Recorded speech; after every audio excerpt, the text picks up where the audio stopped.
اور ہم نے ہاتھ ملائے۔ میرے لیے وہ وقت بہت ہی یادگار تھا۔ اس وقت یہ سب کچھ ہوا تھا۔ میلکم بہت جوشیلا تھا۔ وہ ایک ایسی شخصیت تھا جسے افریقی امریکیوں نے کبھی نہیں دیکھا تھا، لیکن میلکم نے اسلام قبول کیا۔ انہیں فروری 1965 میں قتل کر دیا گیا۔ میں 17 یا 18 سال کا تھا۔ انہیں فروری میں قتل کیا گیا اور میں اکتوبر میں مسلمان ہوا۔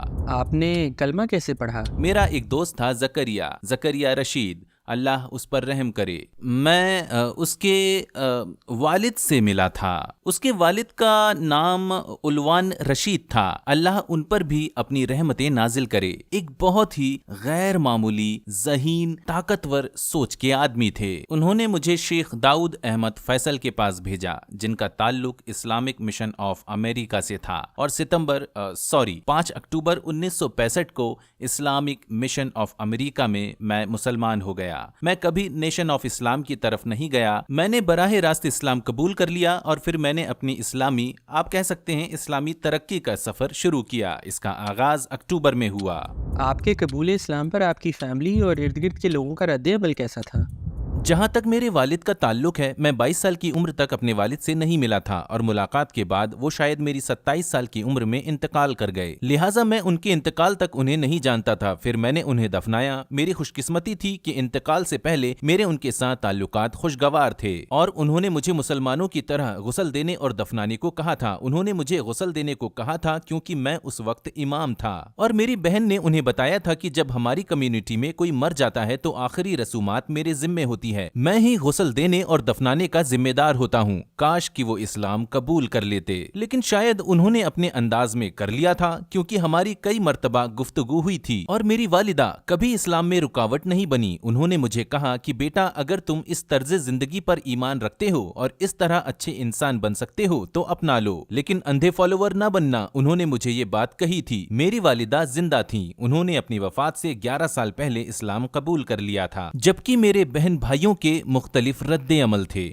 لیکن وقت کے ساتھ ساتھ خدا کے حکم سے، میں اسے اپنی خوبی یا بڑائی نہیں کہوں گا، بالآخر میں ایک طرح سے اپنی فیملی کا کاؤنسلر بن گیا۔ تو آج اسلام سے مجھے جو کچھ ملا، عمومی طور پر اس سے میں ان کی رہنمائی کر رہا ہوں، خواہ وہ میری بات نہ مانے، لیکن اخلاقی طور پر میں فیملی کا رہنما بن گیا، اور آج میرے خاندان میں تقریباً 151 مسلمان ہیں۔ یہ واقعی بہت بڑی تعداد ہے۔ ان میں سے کس کا قبول اسلام آپ کے لیے سب سے اسپیشل تھا؟ میری والدہ کا قبول اسلام ایسا تھا کہ اگر 70,000 یا 75,000 بھی ہوتے تو وہ میری والدہ کے برابر نہیں ہوتے، اور مزے کی بات یہ ہے کہ میری والدہ کو کلمہ پڑھانے والا میں نہیں تھا۔ میری والدہ شاید 25-30 سال سے مجھے فالو کر رہی تھی، مجھے مدد اور ریسپیکٹ دے رہی تھی۔ یہ میری صومالی بیوی تھی جو ان کو کلمہ پڑھانے کا ذریعہ بنی۔ میری صومالی بیوی زیادہ انگلش نہیں بول سکتی تھی، میری والدہ کے ساتھ اس کا حسن سلوک ہی وجہ بنا تھا۔ میری والدہ نے مجھے بتایا کہ ایک دن وہ چرچ جانا چاہتی تھی، انہیں معلوم نہیں تھا کہ چرچ کہاں ہے، تو آمینہ نے کہا امی میں آپ کو چرچ لے جاؤں گی۔ والدہ نے کہا تم مجھے چرچ لے جاؤ گی؟ آمینہ انہیں گاڑی میں چرچ لے گئی۔ جب وہ وہاں پہنچے تو میری والدہ نے آمینہ سے کہا کیا تم کار میں باہر ہی میرا انتظار کرو گی؟ آمینہ نے کہا نہیں امی، میں آپ کے ساتھ چرچ میں آؤں گی۔ آمینہ صومالی لڑکیوں کی طرح پورے حجاب میں تھی، وہ چرچ میں آخر تک ان کے ساتھ بیٹھی اور پھر واپس انہیں گھر لے آئی۔ میری والدہ نے مجھے بتایا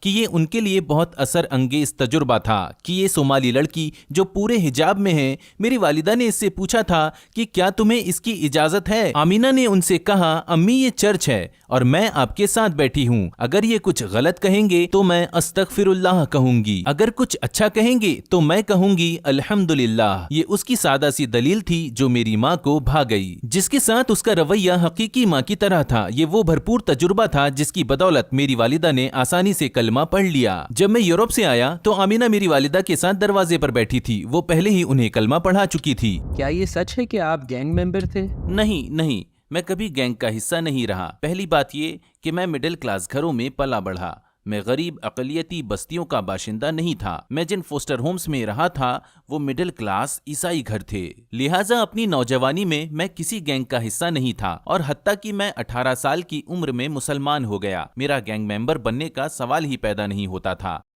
لیکن میں چلتا گینگ ممبر کی طرح تھا، میں بولتا گینگ ممبر کی طرح تھا، کیونکہ یہ نیو یارک ہے، یہ بروکلن ہے، اور کردار کی تبدیلی ہمارے کلچر کا حصہ ہے۔ میرے خیال میں کچھ لوگ یہ کہتے تھے کہ شیخ کبھی کبھی گینگسٹر کی طرح بات کرتا ہے، ایسا وہ کہتے تھے، میں نے کبھی نہیں کہا، نہیں، میں کبھی نہیں رہا۔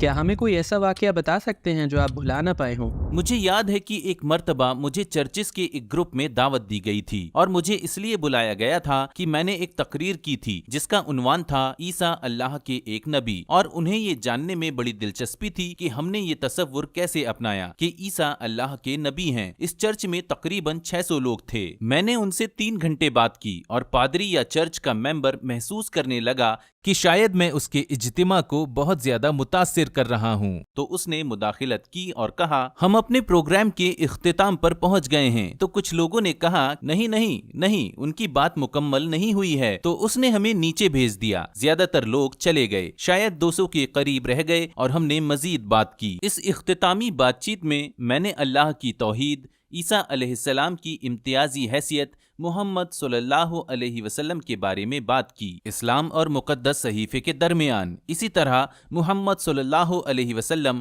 اور حضرت عیسیٰ علیہ السلام کے درمیان موجود ایک جیسی خصوصیات بیان کرتا رہا۔ پھر میں نے ان سے پوچھا کہ جو کچھ آپ نے سنا، کیا آپ گواہی دیتے ہیں کہ اللہ تعالیٰ کے سوا کوئی بھی عبادت کے لائق نہیں ہے؟ اور ان میں سے کم از کم 80 نے کہا کہ ہاں۔ جب میں نے ان سے پیغمبر محمد صلی اللہ علیہ وسلم کے بارے میں پوچھا تو انہوں نے کہا ہاں۔ میں نے ان سے کہا، آپ سب مسلمان ہو گئے ہیں۔ انہیں حیرت کا جھٹکا لگا، ہم کیسے مسلمان ہو سکتے ہیں؟ ہم تو عیسائی ہیں۔ دراصل آپ جبرن عیسائی ہیں، لیکن تصدیق کے لحاظ سے آپ مسلمان ہو گئے ہیں۔ اب آپ اس مسئلے کو کیسے حل کرتے ہیں، یہ میری ذمہ داری نہیں۔ اس واقعے کو ہی دیکھیں اس دعوت نامے میں انہوں نے کیا رویہ اپنایا۔ انہوں نے اپنے چرچ میں ایسا رد عمل دیا، یہ سب کچھ ہوا اور میں اس کا گواہ ہوں۔ اسی واقعے کو پوری دنیا پر رکھ کر سوچیں، اگر مسلمان عیسائیوں کے ساتھ اسی طرح رابطہ رکھتے اور ہم عیسائیوں کے ساتھ ایسا ہی رویہ اپناتے جیسا انہوں نے میرے ساتھ اپنایا، تو میرے خیال سے حالات بہت مختلف ہوتے۔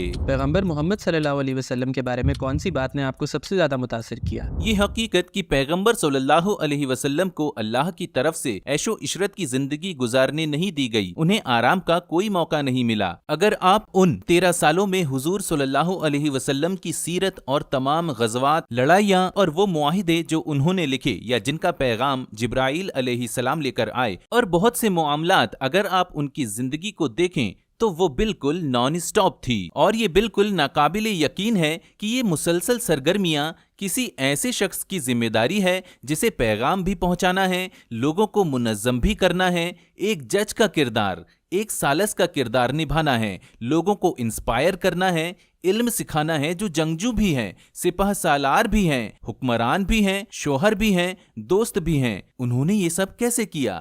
صرف وحی کی وجہ سے، خدا کے حکم کی بدولت۔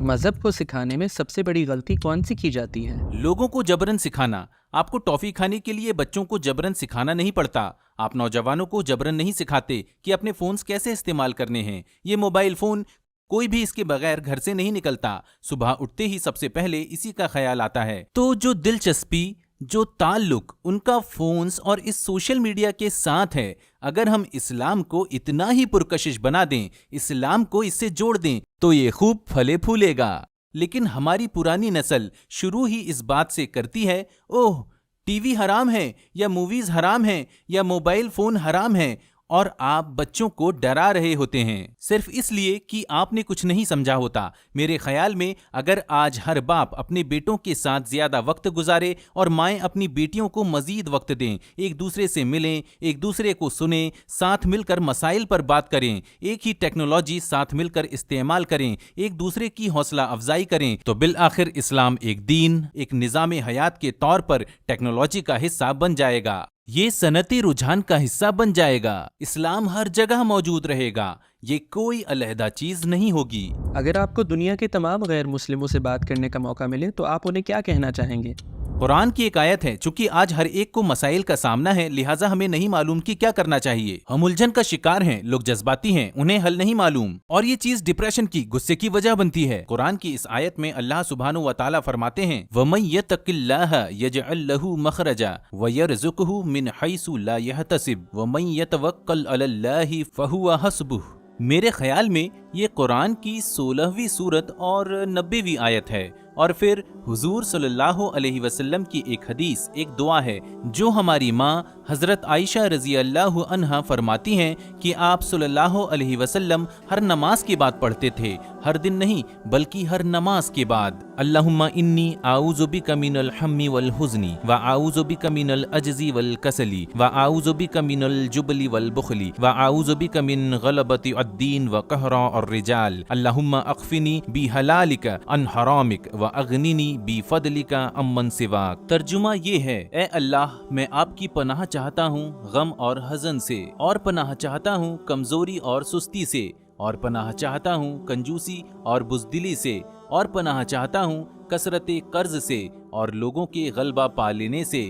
اے اللہ میری کفایت کر اپنے حلال کے ساتھ، اپنے حرام سے بچا، اور مجھے اپنے فضل سے اپنے سوا ہر کسی سے بے نیاز کر دے۔ تو اگر حضور صلی اللہ علیہ وسلم ہر نماز کے بعد یہ پڑھا کرتے تھے اور آپ پیغمبر ہیں، تو مجھے لگتا ہے کہ ایک نماز تو ایسی ہونی چاہیے جس میں ہم سب یہ دعائیں مانگا کریں۔